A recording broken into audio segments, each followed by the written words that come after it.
Week 7 Sunday was a wild one. Some Hall of Fame quarterbacks really struggling right now in the 2022 season. The big Christian McCaffrey trade from last week affected both the 49ers and the Panthers, but maybe not in the ways you would have expected as far as final scores in Week 7. And how about the Kings of New York still going? The Giants and Jets both victorious. Tons to get to on today's edition of Peacock and Williamson. NFL analyst Brian Peacock and former NFL scout Matt Williamson bring you expert NFL analysis every day in less than 30 minutes. Get an inside look into the NFL on the field and in the front office. With elite breakdowns, next-level analysis, and in-depth information only for the real NFL fans. This is Peacock and Williamson, and it starts now. Welcome to the Peacock and Williamson NFL show. Brian Peacock alongside Matt Williamson at BD Peacock at Williamson NFL. Get some questions in from you folks for our Twitter. It's a Wednesday mailbag we've been doing during the season. Today's episode of Peacock and Williamson is presented by Prize Picks. Prize Picks is daily fantasy made easy. Pick 2 to 5 players, and if they score more or less than their Prize Picks projection, you can win up to 10 times your money on your entry. First-time users can receive a 100% instant deposit match up to $100 with promo code Locked On. That's prizepicks.com, promo code Locked On. Thanks again, everybody, for making Peacock and Williamson your first listen on the Locked On Podcast Network, your team every day. I want to start with the old guys. All right. Guys that are older than me that are still in the NFL, like Tom Brady, Aaron Rodgers, my old junior college classmate that I did not know at the time. Packers falling to the Commanders 23-21. We already put the Bucs and the Packers and teams like this on notice in earlier weeks. It's like, okay, well, this trend is continuing too much not to be somewhat concerned. I think it's time to be concerned not only about the defensive side of the ball that we thought was going to be much better for the Packers this year, but Aaron Rodgers, it's just not getting better. He's got a banged up thumb. He's laying on the turf face first to end the football game, just dejected after the Packers fall to the Commanders. Both teams now 3-4 on the year. 23-21, the final. Washington over Green Bay. Yeah, I mean, a lot to take away from this game. I mean, you kind of forget what Heineke brings to the table. I mean, he just chucks it up there and doesn't have much of an arm. And you talk about someone that just, is playing by the seat of their pants or, with house money. I mean, and in a way, it helps the offense. It could have gone worse for him. But Rodgers looks dejected. He looks like a shell of himself. Sometimes the stats don't tell the whole story. And I know that Green Bay's line and blocking is not what it used to be. But this is kind of all I need to know is 12 rushes for 38 yards versus 38 rushes for 166 yards. And with all respect to Gibson and Robinson, the team that doesn't have the numbers has Aaron Jones and A.J. Dillon. And in the process, Washington holds the ball for like 37 minutes, controls the flow of this game. And Green Bay was winning 14-10 at the half, and they still didn't run the ball. Like, I don't know what you expect when the only thing you have going for you are 2 good backs and you don't use them at all. One of the key things when you're watching the Packers is they clearly don't use Aaron Jones enough. Right. Like, they just simply put, that's it. He's the best weapon they have on offense. They do not put the ball in his hands. He's actually more heavily involved in the passing game than the running game. Yeah, and he made a tremendous play in the passing game for a touchdown. Right. Yeah. Yes. A.J. Dillon is fine, but you shouldn't be giving him the ball instead of, there's certain situations maybe that might fit, but Aaron Jones is a dude, and he needs to be featured a lot more in this offense. That's one of the keys. There's a vibe that's just off with the Packers right now. Can they straighten it out? There's plenty of time, 3-4, they could still rattle off 10 straight wins and have 13 wins again. It's very unlikely that they do that, and they've lost close games too.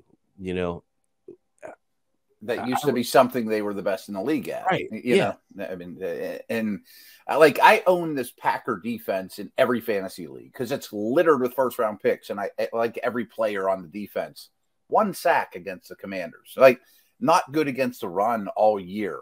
It's not just Rodgers in the passing game. Everyone just would say, well, Devontae Adams is the reason this team's 3-4. I mean, he would sure help, and they probably would be 5-2 with him, but it's not the only problem. And remember, it took Davante Adams a little bit of time to become that guy with Aaron Rodgers and the Packers. So I think that's what we're seeing here is, and I don't know if it's because Aaron Rodgers is such a perfectionist because he threw it 35 times. He didn't throw any interceptions, right? But when you only have 100 and something passing yards when you threw it 35 times. I'm looking at. Yeah. I mean, a lot of empty calories there. I mean, not big plays, nothing threatening, a lot of short stuff to Jones. At least they used him in the passing game. Lazard's your leading receiver, 6 for 55. But, I mean, Dave Bakhtiari was hurt and was out in this one. They had the rookie 4th rounder, Zach Tom, but Zach Tom gave up 0 pressures. So it's not a pass protection problem. Maybe the run game is affected there. But yeah, I don't really know what the fix is because it should have been fixed already for the Packers. Like I was waiting for that breakout to happen, and it's really not happening. No, not even close. And just to be honest, I mean, Washington was the better football team. I mean, they just were. Yeah. There wasn't really even, much debate on that. It wasn't, boy, they got a bad bounce or missed a field goal or, they got beat. There's definitely a rally around Taylor Heinicke, too. I don't know what it is about him. I don't know if it's his personality in the locker room or something, but there's a little extra uptick when he's in the game. And you see it, especially in short spurts with Washington. We've seen it throughout his career. And then, when he has a prolonged starting, it gets exposed. It gets exposed, and it doesn't quite work as well. But the touchdown pass to Terry McLaurin in this one, Brian Robinson, nice to see him back on the field, 20 carries, 73 yards. There wasn't really anything they did that was like blowing the doors off the Packers, but they were the better team and they came away with the W in this one. Yeah, and you got to give them credit too. I mean, the obvious story is Rodgers, Brady, Ryan, Stafford. These guys look terrible, but other teams take advantage of that stuff too. Well, Tom Brady did have 100 more passing yards than Aaron Rodgers did, but mustered even fewer points, 18 fewer points in the Packers offense. The Carolina Panthers, the let's pack it in, fire sale Carolina Panthers beat the Buccaneers 21-3. And if it wasn't for a 4th quarter field goal, Tom Brady and the Buccaneers offense would have been shut out in this one, Matt. Yeah. I mean, you lose back-to-back games to the Steelers and then this one to what I thought was the worst team in the league going into the week. That's brutal. I mean, this is another one that looks broken. I keep stressing the run game, but 16 for 46. They haven't run the ball at all this year. And always Tampa Bay, Todd Bowles defense is great against the run. 173 yards on 27 carries allowed, without McCaffrey, Foreman and Hubbard. I mean, that's brutal. I thought Walker played well, well enough. Certainly didn't hurt anybody. I mean, I want to add to that. Walker's looked like the best quarterback. I was going to say that by a lot the last couple of years, and especially this year when Walker's come in and replaced Baker Mayfield, and then now seeing him in this game, he's been by far the best quarterback for the Carolina Panthers. But that running game is the one you trade away Christian McCaffrey, and now D'Onta Foreman comes in and runs for 118 yards, almost 8 yards per carry. His backup, it was Hubbard that started the game, but Foreman got more carries, and I think they were trying to run with the lead, maybe went a little bit of a bigger back. 9 for 63, 7 yards per carry for Hubbard in this game. So there was no drop off in the run game. I wonder if there was such a focus for the Panthers offense to force the ball and run the entire offense through Christian McCaffrey that it might even open things up. And I think it did in this game. The offense looked better than it had, even with McCaffrey. I think there's some truth to that, as well as forcing things to make Baker's life easier. And, Walker's just, hey, I'll do it however you want. Just give me a shot. I mean, I think there's something to that. DJ Moore actually shows up in this game. You forget what a force he can be. He had a great touchdown. I think we have to mention, though, I mean, Evans dropped a wide open 70-yard bomb. I mean, that never happened. But again, like the Green Bay conversation, it wasn't like Tampa was the better team on this day. I mean, it wasn't, they had some bad luck. That play was big, but their formula is kind of broken. I mean, they're getting run on now, and they're not running the ball. And it's just a lot to ask them, this group.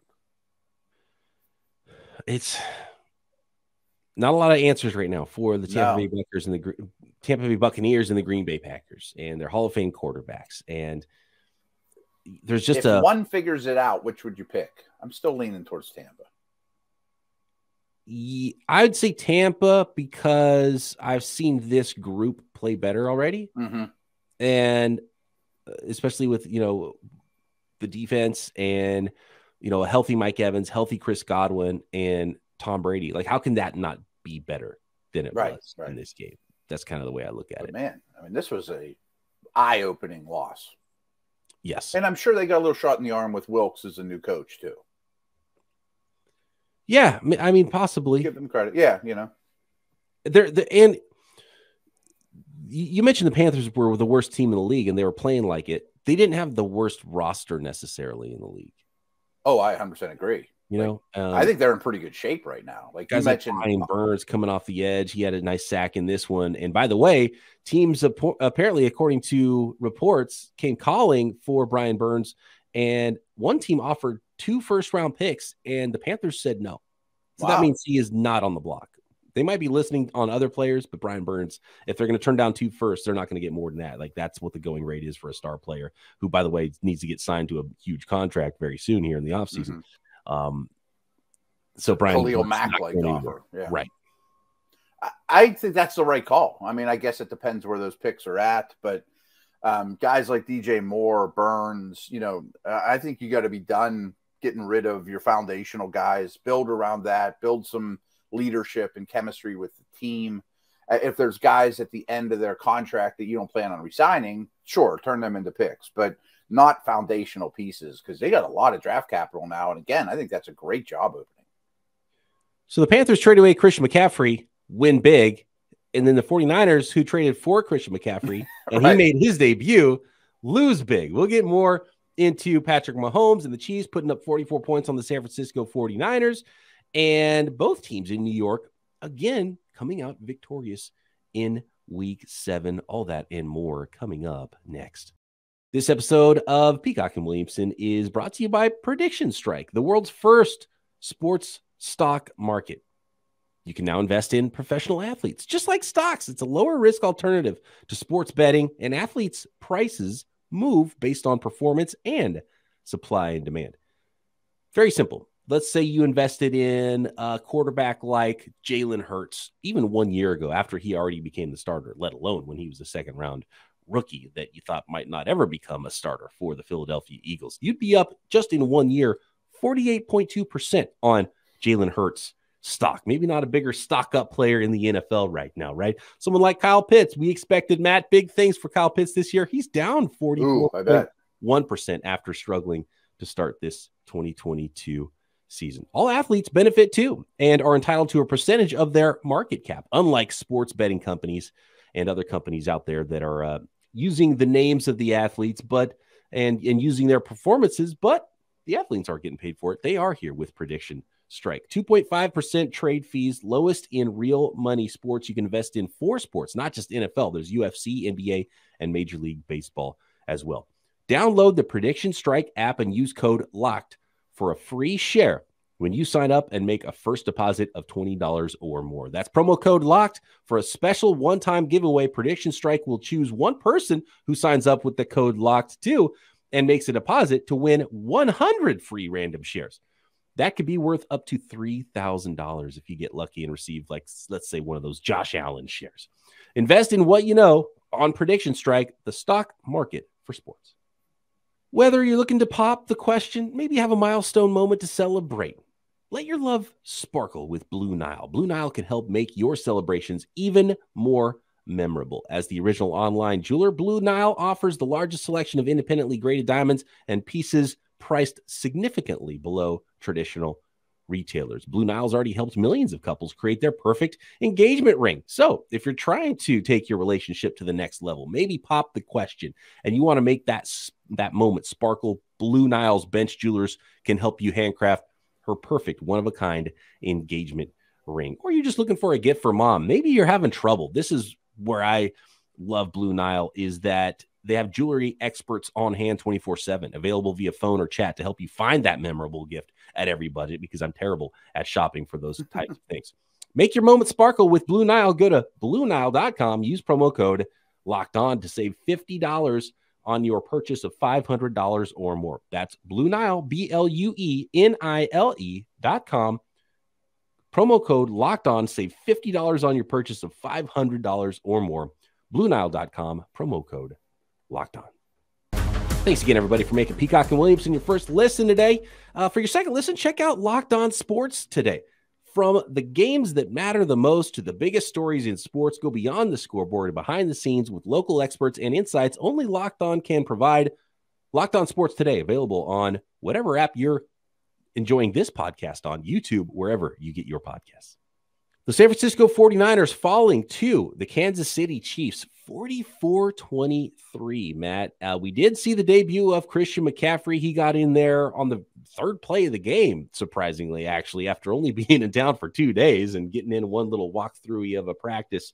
8 carries for 38 yards for Christian McCaffrey, another couple catches for 24 yards. He looked explosive, made some nice little plays early, not a full not a full diet of touches for Christian McCaffrey, and I'm sure he will be featured very heavily in that offense.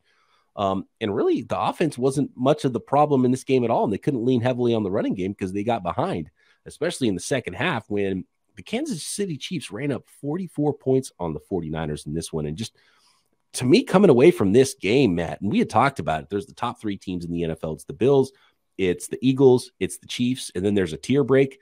And clearly, there's a tier break between what we saw Sunday from the Kansas City Chiefs and the San Francisco 49ers. And if the San Francisco 49ers are all in and they thought they were a running back away, they might have been mistaken.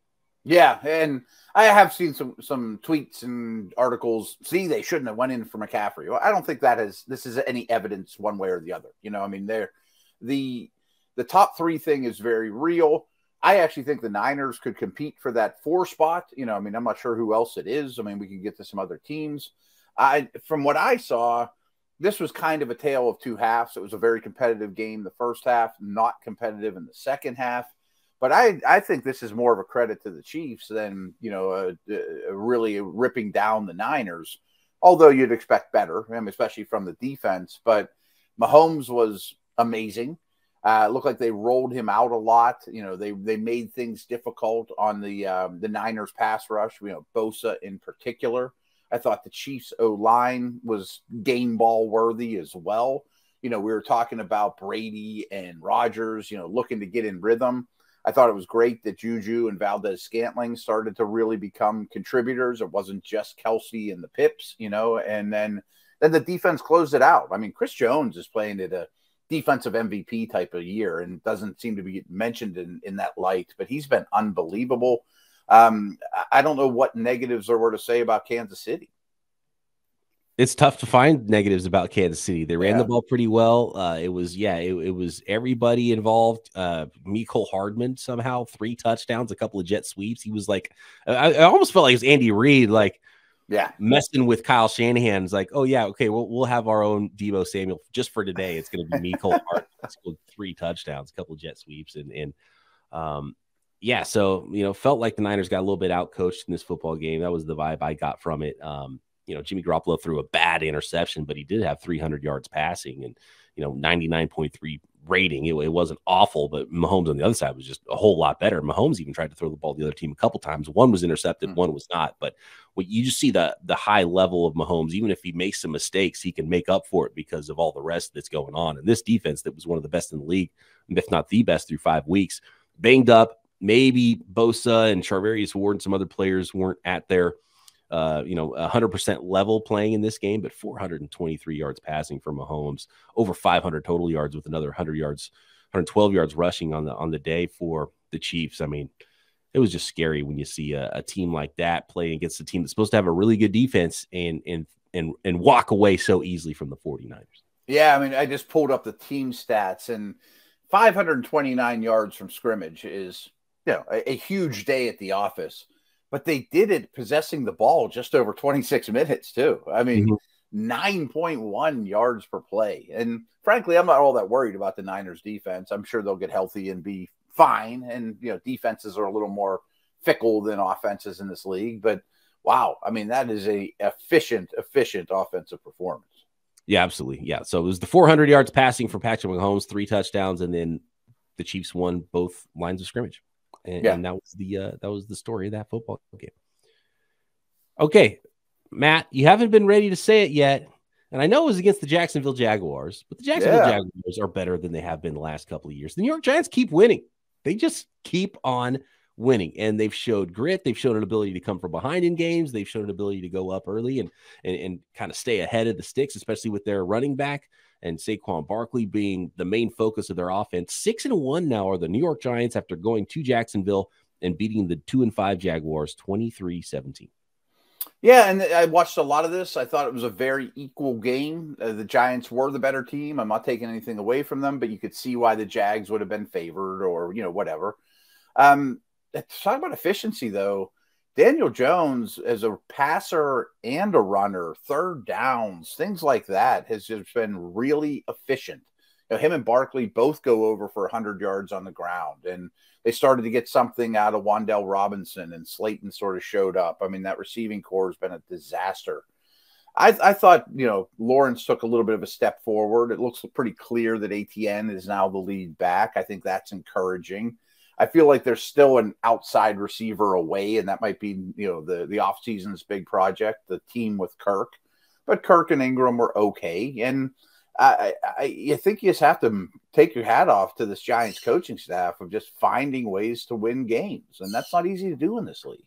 Yeah. Brian Daboll, by far is, after 7 weeks, coach of the year in my mind. And if they keep going in this direction, then it's going to be a landslide victory for Brian Daboll. Love what I've seen from him, and pretty amazing run so far from the New York Giants. And they don't look like they're going to slow down anytime soon. The other team in New York, the Jets, are now 5-2. We'll talk about them defeating the Denver Broncos.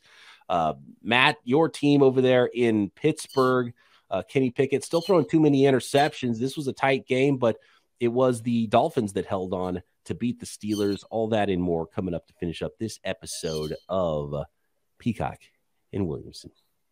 Prize Picks, daily fantasy made easy. Pick 2 to 5 players. If they score more or less than their Prize Picks projection, you can win up to 10 times your money on any entry. No competing against other people. It's just you versus the projections available. You're not playing against some huge pool of sharks in some big fantasy contest where you don't even know who you're playing against. Some contestants have multiple entries in there. No, it's mano y mano. Prize Picks makes projections, and you say, yeah, I think this guy's going to go more yards than that. I think this player is going to go less yards, less touchdowns, score less than those Prize Picks projections. It is that easy, and it is super fun. Prize Picks offers projections on any sport that you watch, too. It's not just NFL football, although there's a ton of NFL projections that are fun to play. NBA, Major League Baseball, NHL, PGA, college sports, motorsports, NASCAR, tennis, combat sports, MMA, boxing, disc golf, cricket, you name it. You can find the sport and find Prize Picks projections on that sport and just go more or less than those projections. Couldn't be easier. Entries made in 60 seconds or less. Safe and fast withdrawals as well. And Prize Picks is currently operational in over 30 states and Canada. Download the Prize Picks app or go to prizepicks.com to sign up and play daily fantasy sports. First-time users can receive a 100% instant deposit match up to $100 with promo code LOCKEDON. If you deposit $100, Prize Picks will give you $100. If you deposit $50, Prize Picks will give you $50 more to play with. Don't forget, enter promo code LOCKEDON at sign up for an instant deposit match up to $100. Matt, it's time to talk about the New York Jets. And they won with the veteran Flacco. Now they're winning with the young quarterback in Zach Wilson. Wasn't a scintillating affair, but 16-9 coming out with the victory on the road at the Denver Broncos. Jets now 5-2. Broncos in trouble at 2-5. They're in big trouble. And I kind of like the Giants, you got to give a tip of the cap here to New York in that going to Denver and winning is tough for a young upstart type of team. It's a brutal place to play. Say what you want about Wilson and the offense and all the things we've gone through, but their defense in Denver is really good. I think both of us picked this to be a very low-scoring game. Absolutely came true. They lost Breece Hall in this game, who's been like the foundation of their offense. Elijah Moore was inactive as well, and they found a way to win, and you got to give them credit here. And it wasn't because Brett Ripien was terrible. He wasn't great, but he moved the football at least. Yeah, they move the ball a little bit there. Breece Hall, rips off a 62-yarder, and all of a sudden you see him on a cart. By the way, I wonder if you can buy stock in the company that makes carts for NFL stadiums, because I feel like there's been more cart usage than I can remember in an NFL season right now with guys. People use them for bathroom breaks now too, Yeah, I know. Why would I walk in the locker room? I could just take a cart. Right. That's Uber. It's pretty amazing. Not much else to really comment on this game except for the leading receiver for the Broncos in this one, Jerry Jeudy, 11 targets. He had 7 catches for 96 yards, and has been the subject of some trade scuttlebutt. And according to Adam Schefter, the Broncos have received multiple trading queries about star defensive end Bradley Chubb and wide receivers both Jerry Jeudy and KJ Hamler. Other teams believe that the Broncos will not sell low, though, on any deal, but that also says that they're listening to offers. So I think that's where the Broncos are in a position, and this was even before the game's Sunday. So at this point, 2-5, Russell Wilson banged up. The Denver Broncos might be a team that you can call, but as of now, and I think we're seeing this with the Panthers too, and just about every team, they're going to ask for too much, and then maybe they'll come down on that asking price in the end. But it's not an imminent situation for the Broncos to trade some players like it was with maybe a couple guys that have already left the Carolina Panthers. I don't know how many big deals will come, but there's still some teams and still some players that some teams can call upon if they're looking for help, and the Broncos might be one of those teams. And maybe Elijah Moore's one too from this game. Mm-hmm. Hamler's made some noise that he's not happy. I mean, gets one catch for 4 yards. I think he could go somewhere else and help the team for sure. Jeudy, I mean, I'm not giving up 2 1s for Jeudy. I mean, he's fine. Nothing like that. That's what's tough about some of these trades, because I'm offering like a 2 or a 3 for Jeudy, and I don't know if that's worth it from the Broncos side. And it's pretty much the same for Elijah Moore and the Jets. It's like, exactly. I'll trade a 3 for him, but I don't want a malcontent on my team either. And, the Jets are going to ask for a 1. The Broncos are going to ask for a 1, and they're not going to get it. So that's why the trade deadline sometimes comes and goes with a whimper in the NFL. But I'd love to see Elijah or Jerry in Green Bay. That would be kind of interesting. Yeah, that'd be fantastic. Jerry Jeudy in Green Bay would be very nice. Yeah, you get those sweet feet over there that we saw from Devontae Adams for so many years. Yeah, absolutely. So we'll see. But a big win here for the Jets. Defensive slugfest. You knew that was coming. The Jets D is legit too. How did Tua look against your Pittsburgh Steelers, Matt, in his return after a bout with some concussions and passing protocols and getting back in there? Fantastic to start the game. They just drove right down the field against the Steelers, and that was really it was one of the differences in the game was their fast start. They scripted plays really well, apparently, had a real good feel for this defense. But Steelers really clamped down on them. They were very good against Hill and Waddle, passing these guys off, not giving up the big play.